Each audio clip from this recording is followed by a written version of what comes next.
আসসালামু আলাইকুম, কেমন আছেন সবাই? আলহামদুলিল্লাহ আমি ভালো আছি। আজকে ইফতারিতে সাইড ডিশ হিসাবে বানাবো কোসলো। এই ভাজা পোড়ার সাথে এই কোসলোটা খুবই যায়। আর আপনার বাসায় সব ইনগ্রেডিয়েন্টগুলো থাকে, ফ্রিজ খুললে এইসব ইনগ্রেডিয়েন্ট পাওয়া যায়। খুবই অল্প সময় লাগে, ঝুঁকি ঝামেলাও এখানে অনেকটা কম।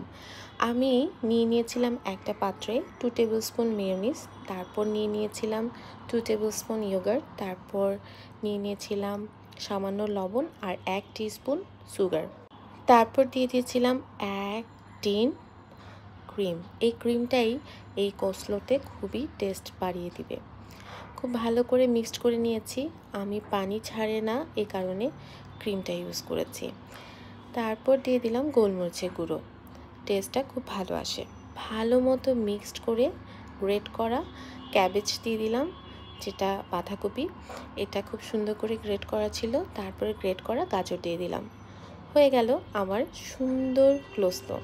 এটা বানাতে খুব বেশি ঝামেলা কিন্তু পোহাতে হলো না, তাই না? খুব ভালো করে আমার ড্রেসিংটার সাথে মিক্সড করে নিলাম। তারপর 30 মিনিট এটা ফ্রিজে রেখে দিব।